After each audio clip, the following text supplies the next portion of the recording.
Mukhang maraming fans ang natuwa at na-excite sa ideya na posibleng may namamagitan kina Daniel Padilla at Kayla Estrada, lalo na't marami pa rin ang nakabantay sa love life ng aktor matapos ang hiwalayan nila ni Catherine Bernardo.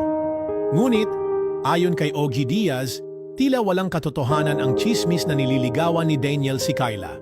Sa isang episode ng kanyang vlog na Ogie Diaz Showbiz Update, binigyang linaw ng Showbiz Insider na may isang mapagkakatiwalaang source siyang nakausap na nagsabing walang anumang romantikong namamagitan kina Daniel at Kayla. Bagamat tinutukso ang dalawa sa set ng kanilang serye, wala naman daw itong malalim na kahulugan. Hindi rin raw nagpapakita ng anumang interes si Daniel kay Kayla na lampas sa pagiging co-actors nila. Sa katunayan, ayon kay Ogie, tila hindi rin komportable si Kayla sa mga ganitong panunukso. Dagdag pa rito, sa isang panayam, inamin mismo ni Kayla na hindi niya nakikita ang sarili niyang nagkakaroon ng karelasyon na mula rin sa industriya ng showbiz.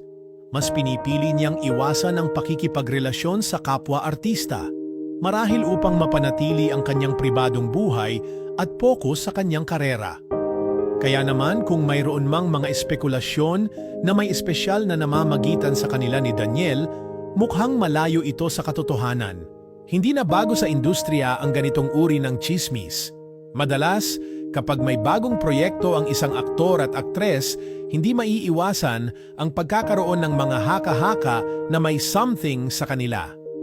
Ngunit ayon kay Ogie, mahalaga ang paglilinaw sa mga ganitong issue upang hindi na lumala ang mga maling impormasyon. Sa ngayon, tila walang dahilan para maniwala ang mga fans na may namumuong ang espesyal na relasyon sa pagitan ni Daniel at Kayla. Sa kabila ng mga espekulasyon, nananatiling profesional ang dalawa sa kanilang trabaho. Maganda ang kanilang chemistry on screen, ngunit hindi raw ito nangangahulugan na may nangyayari rin sa likod ng kamera. Ang mga fans, kahit na gustong bigyan ng kahulugan ang mga interaksyon ng kanilang mga iniidolo, ay kailangang maging maingat sa paniniwala sa mga chismis na kumakalat sa social media.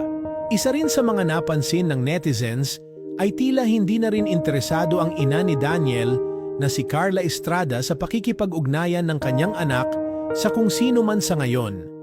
Matapos ang naging hiwalayan nila ni Catherine, mukhang mas gusto ng actress host na si Daniel ay pagtuunan muna ng pansin ang kanyang career at personal growth.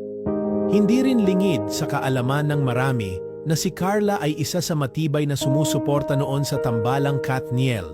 Kaya hindi nakapagtataka kung may mga nag-iisip na baka hindi niya pa rin tanggap ang posibilidad na makipagrelasyon si Daniel sa iba, lalo na sa isang bagong artista tulad ni Kayla.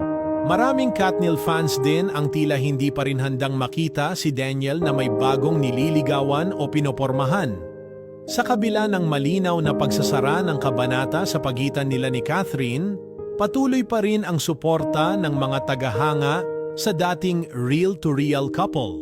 Kaya marahil, kahit na anong issue ang lumabas tungkol kay Daniel, siguradong may mga fans pa rin ang maghahanap ng koneksyon nito kay Catherine at magbibigay ng sariling interpretasyon sa mga pangyayari. Sa ngayon, malinaw ang pahayag ni Ogie Diaz, walang ligawang nagaganap. Wala ring anumang senyales na may romantikong interes si Daniel kay Kayla at si Kayla mismo ay tila hindi interesado sa mga panunuksong nagaganap sa set.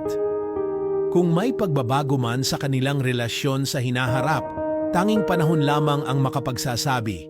Ngunit sa ngayon, mukhang dapat nang itigil ang mga haka-haka at tanggapin na walang Kathden o bagong pag-ibig sa buhay ni Daniel. At least, for now.